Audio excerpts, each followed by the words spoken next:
I think that that is like such an important thing, but I think the beauty about the work that I do, which is in like movement spaces, is like even though I work within the nonprofit industrial complex, even though I do write national policy and I write policy and I write bills and laws, things that pass legislation, there's still a specific language. There's still this coding that has to be done for legislators and people to see people as human. You can't say Becky and Sue and Tom and Sally all were killed.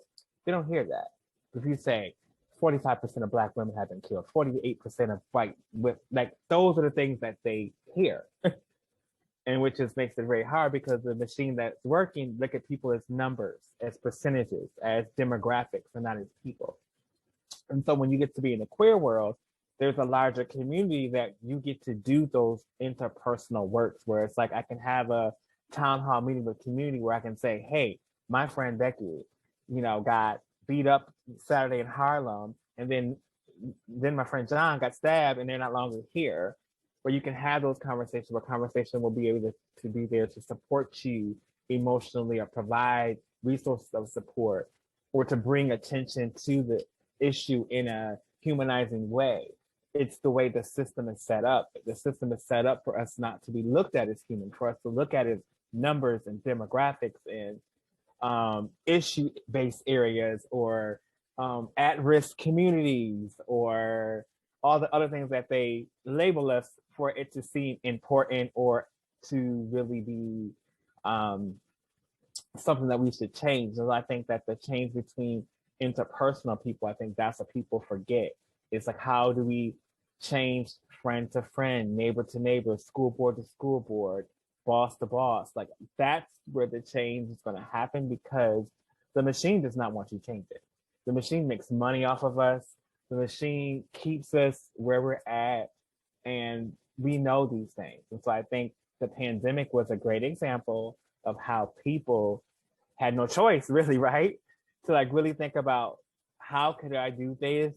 Because I gotta eat, I gotta live. You've seen so much mutual aid. You've seen things of like people in communities saying that it's stupid for us to be locking up people right now when we're in a pandemic. And so it's like we've created a lot of things that the system would have probably told us no.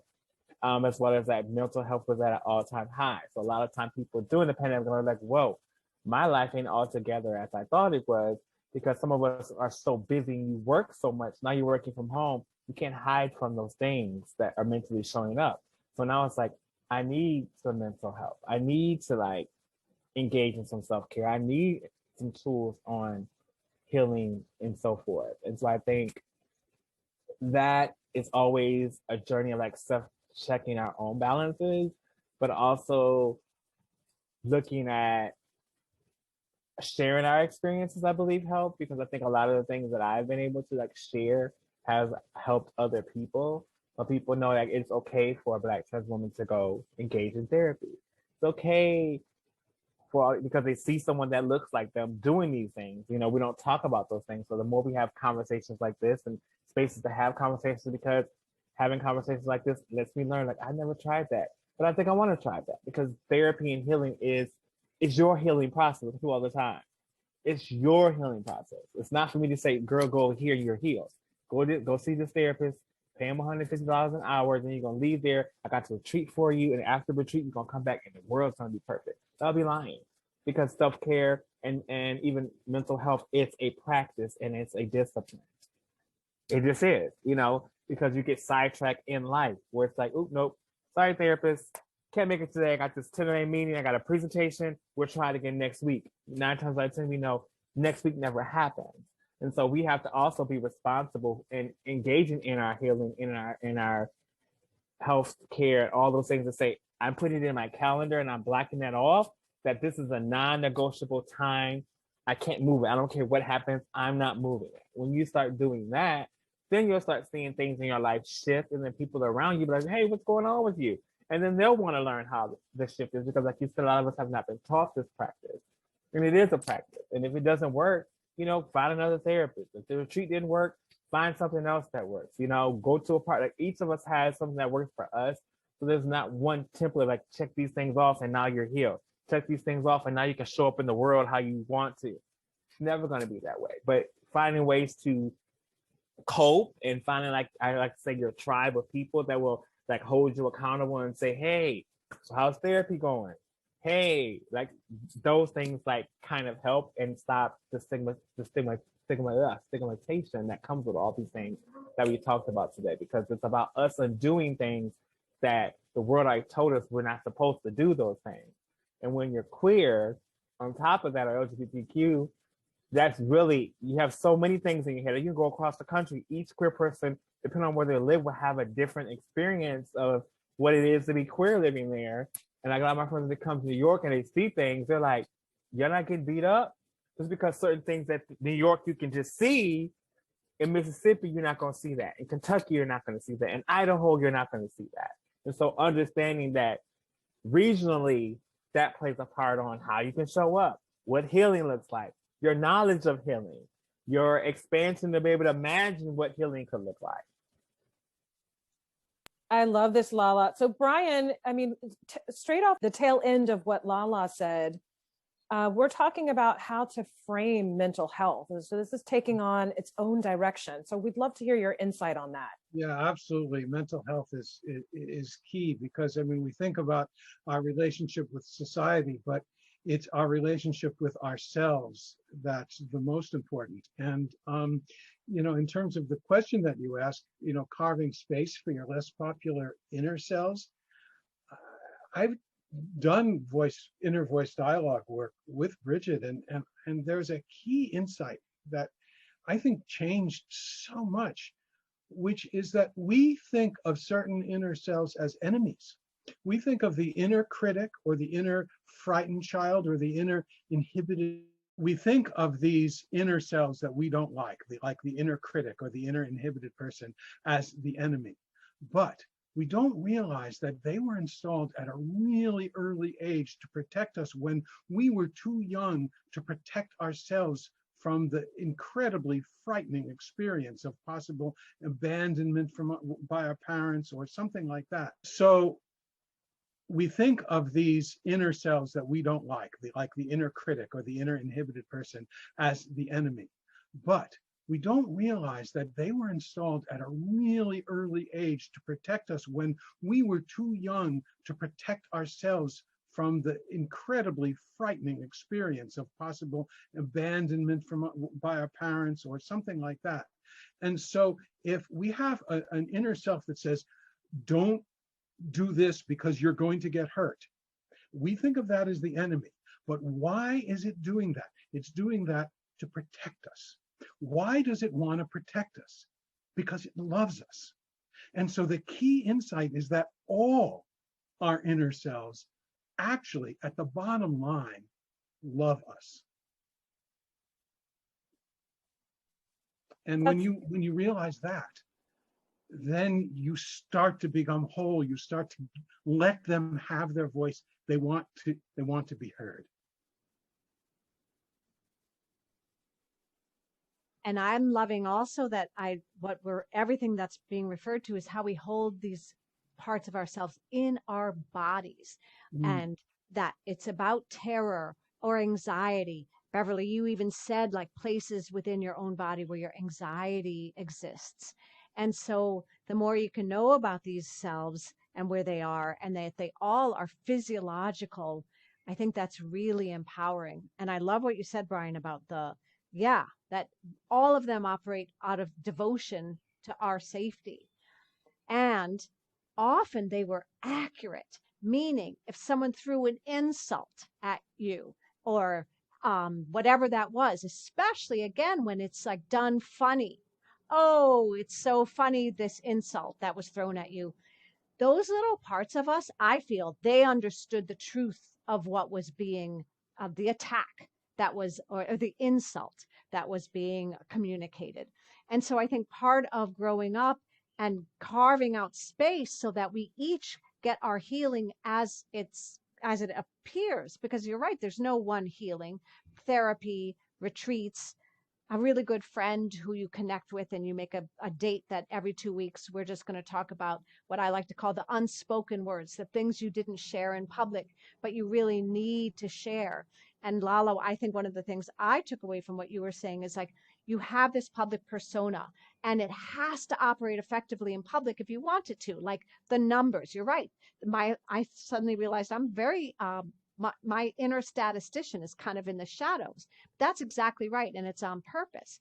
But if you have a tribe that then you can go say those unspoken words to, that's like a place you can carve out because you bring your fuller self. It's a safer place.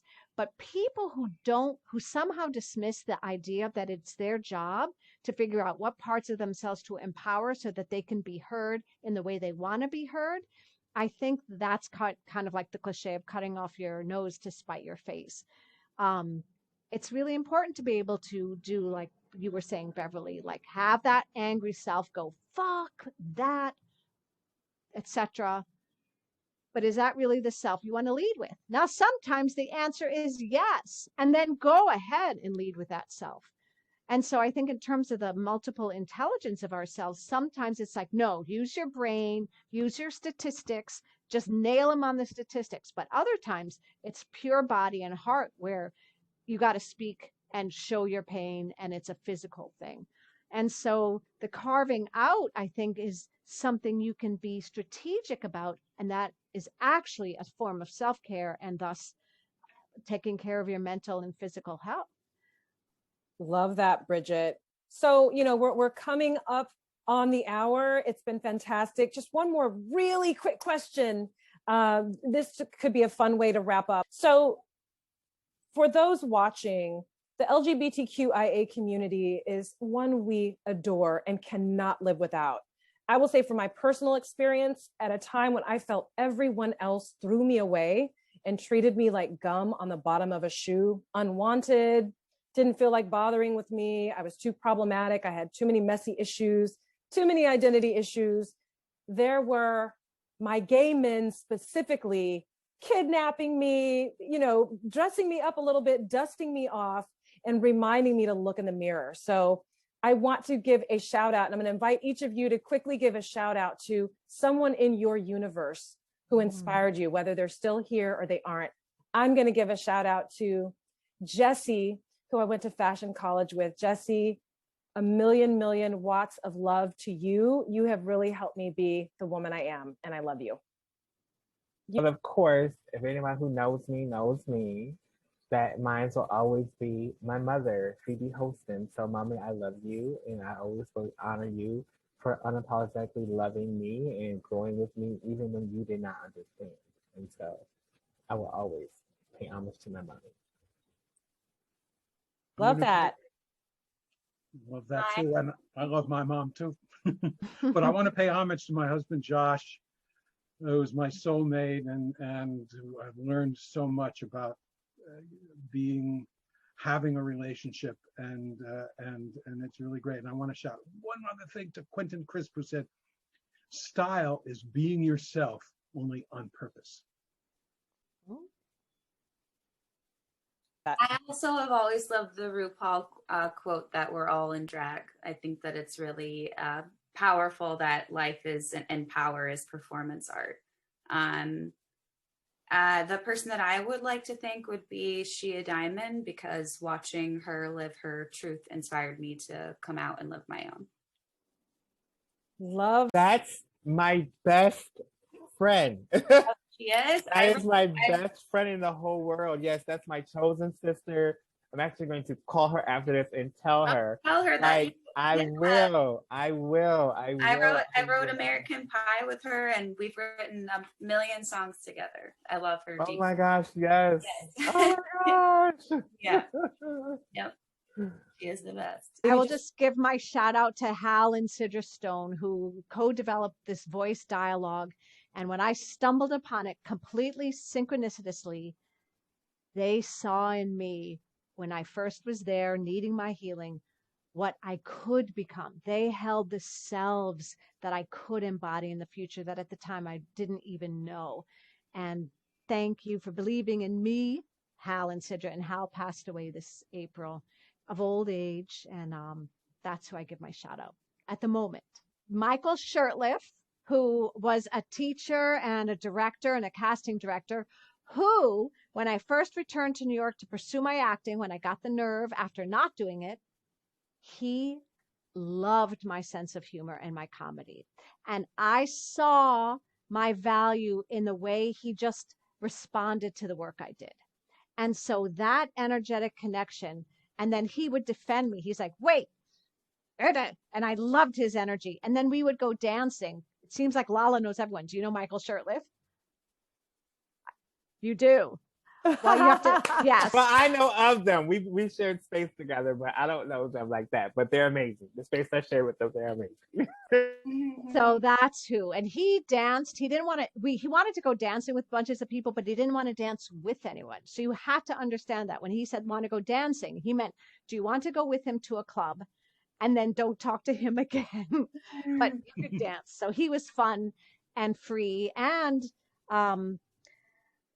he had a lot of courage to live as he lived, especially the era he grew out of. So that's him that I shout out. Thank you. Shout out to Chin-hee, who warned us that she might have to leave early and had to drop out. And I just want to say, I miss your presence. And I'm so happy to be in this group of people. Absolutely. So for those of you watching, you can log into final8.com. You can join us every third Thursday of the month for the third Thursday's Voice Dialogue Learning Lab.